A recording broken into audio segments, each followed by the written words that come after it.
You might have heard there's an election coming up, and you might have heard that our planet is in deep, deep trouble. And our next guest and his organization are on the case. We're always glad to speak with him and with the organization. Mustafa Santiago Ali is, now I'm going to get this title right, Senior Vice President of Climate, Environmental Justice, and Community Revitalization for the Hip Hop Caucus. And the Hip Hop Caucus has been doing great work for some time now. So here to catch us up on what they're doing, both on the voter registration and environmental side, is our friend Mustafa Santiago Ali. So first of all, thanks for coming back. Richard, thank you so much for having me. I really appreciate it. Well, it's always great to have you on the program. And I guess before we go any further, I heard a rumor that you guys have a podcast now. Is that right? We do. It's called Think 100%, the coolest show on climate change. It's Reverend Yearwood, Antonique Smith, you may know her, a Grammy-nominated singer and artist, and of course myself. And we focus on, climate issues, environmental issues, renewable energy, and voting also, and the connection that happens in that space. Yeah, so I think that's great. And people can find that where? On iTunes or podcasts or your iTunes, website or what? Everywhere. You can go to think100.info and it'll take you to every place that it actually lives. Think 100, 100. Okay, yeah. Got it. So that's great, because I think that people sometimes, when people think about the environment, it feels so big to them. Yeah. Do you know what I mean? Yeah. It feels that, we're doomed, or, these hurricanes and things, what can you do about it? And I think a lot of times people don't make the mental connection. Maybe I'm wrong, but I feel as if people don't always make the mental connection between the environment and voting. Something simple that I can do. And voting. Without a doubt. We try and help everyone to understand that they have power and they can translate that power into real change. We also try and take really complicated issues and be able to somewhat simplify them so people understand how it connects with their everyday life. Everybody knows now somebody who has asthma, 27 million people in our country, 7 million children, disproportionate as African American and Latino children who are going to the emergency rooms and unfortunately losing their lives. So we make the connection for folks, and we use culture as one of those vehicles. Also, of course, all the incredible artists that we work with, when they share, it really gets people's attention. I often say if Beyonce says something, everybody's paying attention. If some of the great scientists say something, maybe a few people will pay attention. So we try and find a way to bring all that together. And then, of course, we tie everything into our vote. And, we're at a very critical time right now where there is, some folks would say, corruption at the highest levels in relationship to the environment and climate. So we try and help people to understand that, yes, impacts are happening, but we can actually make real change happen also. And that's why we have the Respect My Vote campaign. We're super excited. Our 10th anniversary, we've registered over 600,000 people to participate in the civic process and to bring power back to communities who are often forgotten. 600,000 is a big number. Yes. When you think about the fact that the last, for example, presidential election was decided by just maybe 100,000 votes in some few tactical states, right? So 600,000 is an enormous number, and every vote counts. But let's talk a little bit about that political corruption, since you brought that up, because that's kind of one of my favorite topics in a way, because I think that people think of corruption as, I've looked up like in 3 dictionaries the definition of the word corruption, all right? Because I think the old-fashioned view of corruption is I pass you like an envelope filled with $100 bills under the table, and you like make sure that my zoning thing gets done or whatever.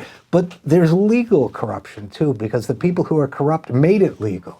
So there's a kind of corruption that says, for example, that fossil fuel billionaires can give hundreds of millions of dollars in every election, maybe $500 million, just 2 brothers, just to pick something out of the air, can throw around all that money. Isn't that, and in return get a worse environment for us and more money for them? Isn't that also a kind of corruption? I would say so. There is an incredible movie that's out right now. We actually partnered with some of the folks who created, called Dark Money, which actually talks about, how all these dollars are moving into our political process, into our system, and how it, in many instances, seems to move good people well-meaning people to choices that I don't think they normally would make. So they are being influenced by that dark money, and that dark money in many instances is coming from fossil fuel and petrochemical, oligarchies, if you could say it that way. So we need to be very, very focused on where that money is, how it is influencing people's decision making, and then how that also influences policy and the impacts that then translate down to each and every one of us. Sometimes, we make these things so complicated that people can't get their minds around it. Right. Yeah. So one of the things that I share with folks is that some of the information that people sometimes don't know. In our country, the United States of America, 200,000 people die every year prematurely from air pollution. So if we know that, then we have to take a look at the decisions that folks are making, whether at the White House or at the Environmental Protection Agency or these other departments and agencies, and ask ourselves, why would you, if you know that many people are already dying, why would you weaken air pollution? The various laws that are there to protect us from air pollution, like the Clean Power Plan that used to exist, and now they've got this new Affordable Clean Energy Bill, the new name that they put it. Everybody else calls it the Dirty Power Scam, right. Which they've said that more people are going to die. So if we know that, then to me, there's some corruption in the decision making that's happening if we already know that number exists of how many people are dying, and you're not doing anything to improve that. If we look at the clean car rule that's out there, we know that also, if they're able to roll that back, is going to put more emissions into our most vulnerable communities. Those toxins are going to go there. And then we also know it's going to heat up the planet. So again, it doesn't make much sense. And for me, there has to be culpability in this. If you know that the actions you're doing are going to make more people sick and you're going to make more people lose their lives.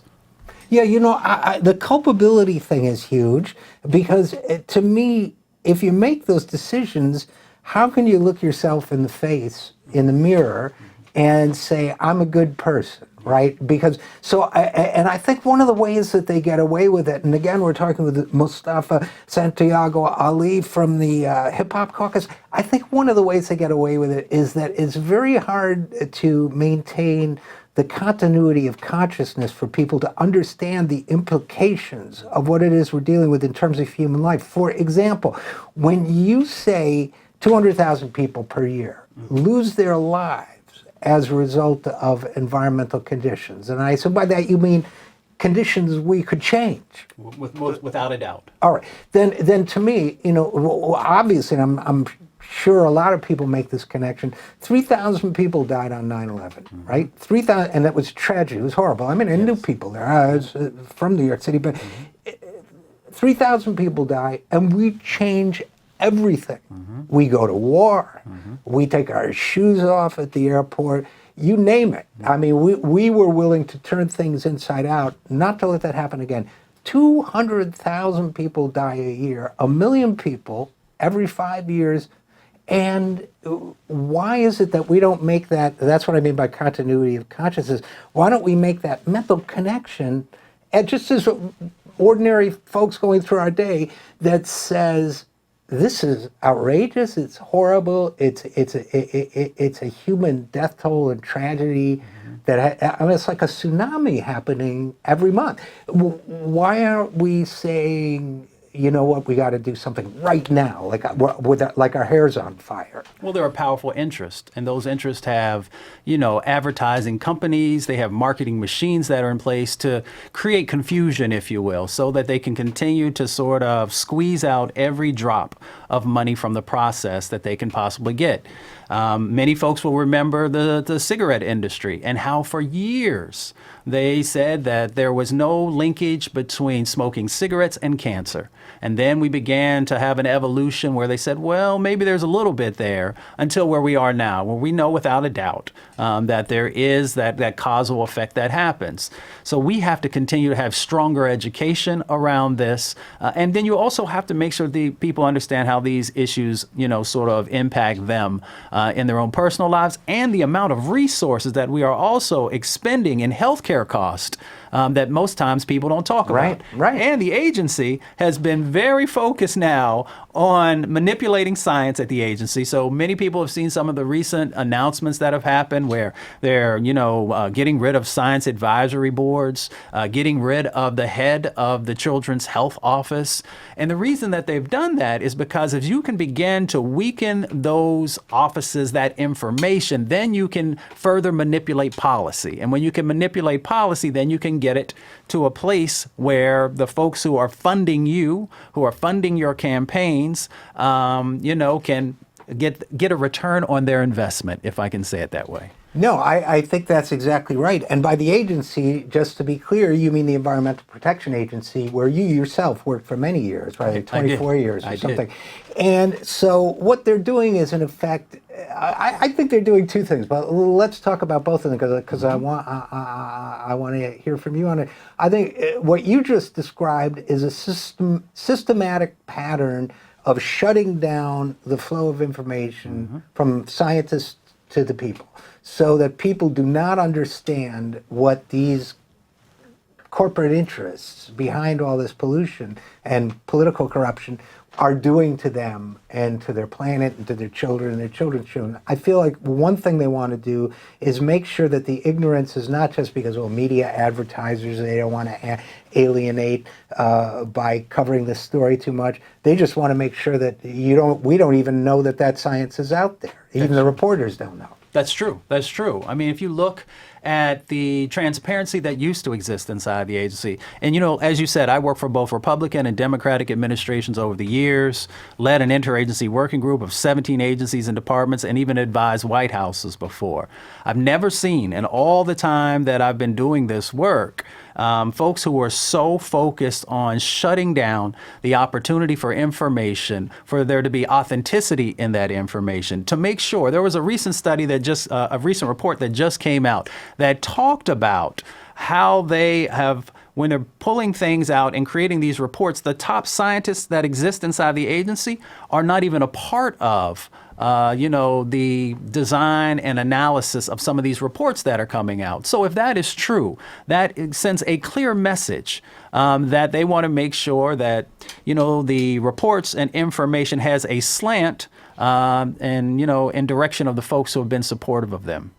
And at the same time, it seems to me like I don't think we should have a military analogy for everything, but in the war to kind of save our planet and ourselves, that they've unilaterally surrendered, all right? Because you had that report come out recently where it said on page 77 or wherever, they just said, well, we just figure the things are going to get 7 degrees hotter. Yeah. I forget what the figure was. Was it 7? It was 7 degrees. It's just going to get 7 degrees hotter and all these, and scientists will tell you, we cover environmental stuff on this show all the time. They will tell you that 7 degrees sets off some irreversible reactions in the melting of the greenhouse ice. We covered the permafrost last week. What happens when that starts to melt?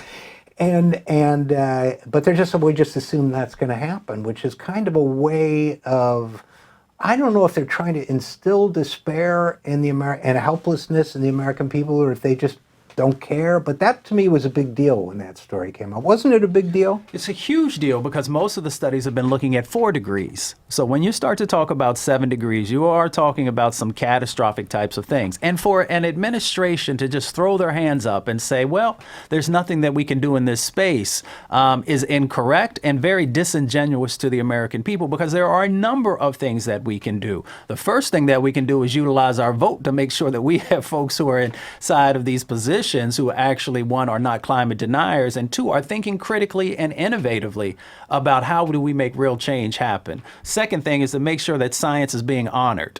When I was in school, and I'm sure when you were in school, math and science were some of those core elements that everybody told us to study hard on because they were critical to all the decision making that we would be moving forward on in our lives. So it's always curious that when you have folks in these agencies now who no longer value science and try and deconstruct things that are of basic common sense, that's very, it's a very curious situation. So, when that report came out and when they threw their hands up, it just didn't make any sense. And it also sent a signal to folks that we need to get very, very focused on making change happen. And I never tell folks who to vote for, but I say you should vote for somebody who cares about your communities and cares about your country and cares about your family.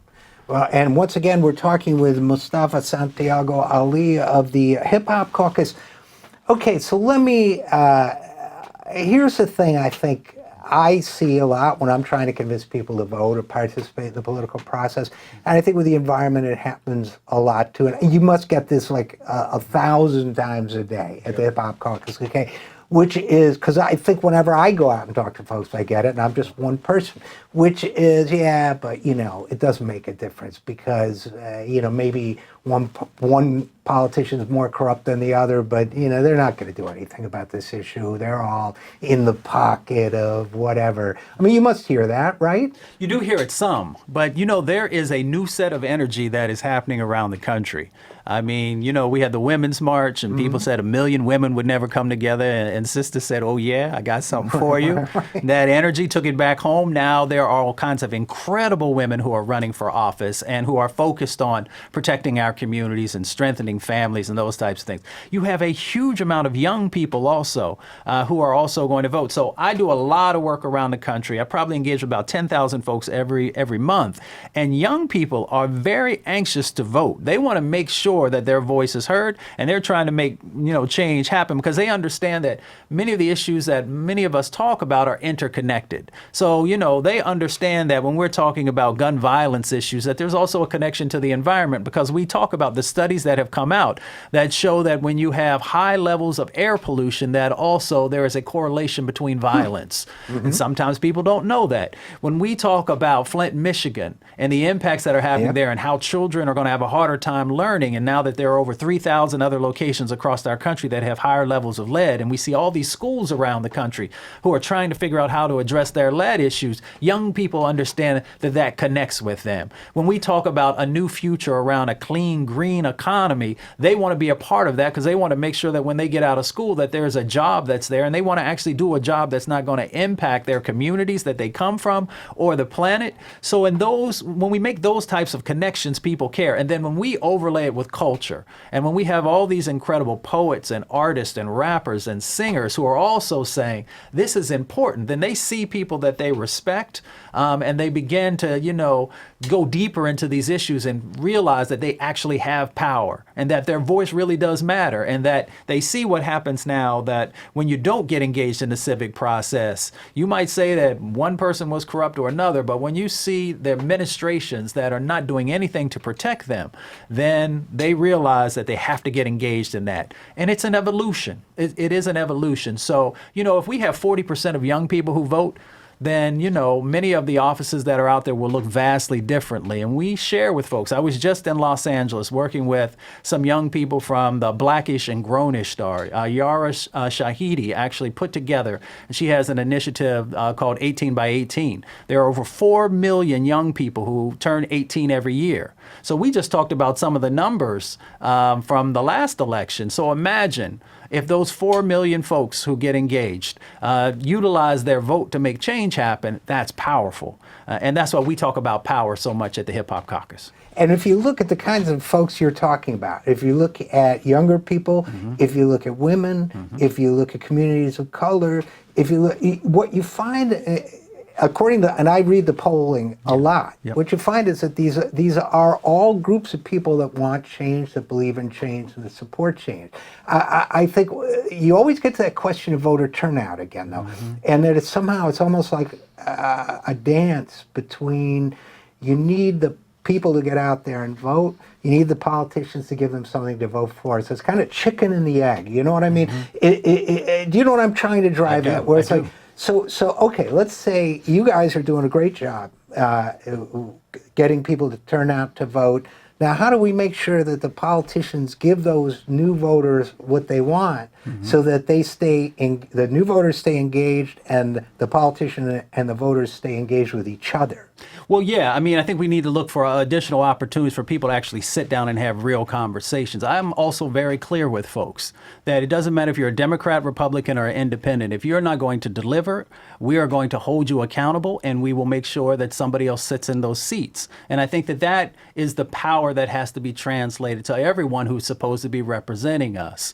And then the other part of it also is that why I'm so excited is that there are so many new people who are moving into that space, who are actually running for office, who understand the types of needs and things that folks are asking for. And them coming in, hopefully, will also push maybe those politicians who've been there for a while to understand that there is a new paradigm, there's a new set of energy, and that they are going to have to not only be receptive to that, but they're also going to be held accountable in that process. See, I'm really glad to hear you say that. And what it makes me think of is, and I don't know, to be honest with you, where Hip Hop Caucus falls in this line of thinking, but I've had some great discussions with activists, movement leaders on this program, and with politicians about forging a new way for the political side of the equation and the movement side of the equation to engage with one another, to start seeing, for example, elected office, being an elected official, as a kind of role in a movement, and start seeing movement work as not something that's completely separate from electoral politics and not owned by it either, but as a kind of partnership between these two forces, the people who are in our government and the people who are maybe in the streets, or maybe on the street corners with a sign-up sheet to vote, or whatever it might be, to create a new way of, we have this almost like passive way of thinking about politics in this country, where I think, well, I vote every 2 or 4 years, and then those guys are supposed to do, and by guys I mean men and women, they're supposed to do what they want from me, and if I like what they're doing, I come back and next November and I'll do it for them again. But that to me is not engagement. Right. Do you know what I'm trying to drive at? I know exactly what you're saying. And where do you guys come down in all of this? Yeah, so, sometimes we are labeled as the political arm of the hip hop movement. So we understand that this is a continual engagement that has to happen. So when we work with folks, we help them to understand that you need to be engaged with your local planning commission. You need to be engaged with the city council, with the county commission, with the state houses, all the way up to the federal side, because sometimes we only focus on what's happening on the federal level.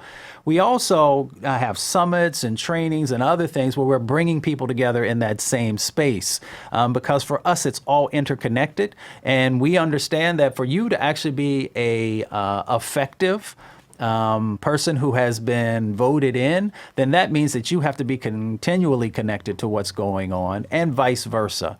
And that's why we're so, along with others, pushing folks to get engaged and to run for office themselves, folks who come from the work, come from communities, and won't forget who they are and what their responsibilities are. See, I think that's so important, because I always hear about, one of the political parties will tell, for example, its members of Congress, you should spend 4 hours a day calling donors. Now, I don't happen to think that's the best way to go about it. It's their business, I guess. My feeling is, if you spend 4 hours a day talking to a certain kind of person, that even if you're best intentioned person in the world, eventually you start taking on the thinking of that group of people, which in this case would be that small number of people wealthy enough to write big checks to members of Congress or politicians. So what do you guys do to make sure that the mental flow of an elected person's life includes the rest of us, or what you might call the hip hop generation? Well, I can give you an example, one example of what I think was really effective. And I'm not calling out anyone, but, I appreciate when people do the right thing. So Cory Booker and I went to the Black Belt. And Cory actually went into the churches, went into the community centers, because he wanted to have a better understanding of some of these environmental impacts that I had shared with him and others. We went and stood next to the landfills where people can't breathe, where churches can no longer have service. We went to the spray fields, which he was like, wow, I had no idea this was going on, where, animal waste and human waste was literally being misted into the air across these fields. And when the winds would shift, it would blow low. Yeah. So some folks know about that. So I share that as an example of someone moving outside of Washington, D.C., going outside of their state and their district and actually connecting with people. And there are others who do that as well, but not enough. And I see that also in all the years that I was serving in sort of a policy realm, even though I was spending lots of time in community. The folks who were most effective at policy were those who were getting outside the Beltway and were actually going into the barbershops and beauty salons, who were going into those local community meetings and listening to what people were asking for and finding a way to develop policy that was based on what community folks were asking for instead of your best guess or from a theory standpoint. And I see that as a need also that exists with our politicians. So when I see someone who does that and doesn't do it when the cameras are around, because there were no cameras around when we did the Black Belt tour, that tells me that you are actually concerned with the impacts that are happening and concerned with hearing from real people about what's going on. And for me, that's authenticity. And I hope that we can push other politicians and just other officials to actually go out and spend real time. And a great connection of that, or lack thereof, is at the Environmental Protection Agency right now. I talked to hundreds of the leaders across the country, and I asked them, have you seen any of those officials in your communities? These places that have these high levels of lead, these places that have PFOA, these places that have coal ash landfills. And the answer that I always get is no. So that tells me that there's no way for you to be able to create policy that's effective if you're not spending time with the folks who are the ones who are actually being impacted. Yeah, I think that all sounds really good to me and very important. So here we are. It's, believe it or not, it's only 5 weeks. Yeah. Only 5 weeks to the election, which is like, if I think about it, I'm going to get stressed out. Yeah. But, okay, so it's only 5 weeks to the election. Then where do you turn your energies? You're voter registering between now and, I assume, November. So what happens after the first week of November? Vote goes down and... We keep going. 2020 is not that far away. We want to continue to expand the base of folks who are engaging in the civic process. We'll continue to have artists and entertainers who are sharing why it's so important in that space. But then we will also continue our work in the climate and environmental justice space, in the revitalizing community space. So the work doesn't stop until people no longer are getting sick, until people are no longer dying, until people's rights are being honored. The work continues. All right, great. Well, where can people go to find out more about what you all are doing? Yeah, without a doubt. Everyone, please come to hiphopcaucus.org. You can find out about all the incredible work that's happening. You can become a member and join. We have leadership committees around the country as well. And of course, we have offices in Los Angeles and Washington, D.C.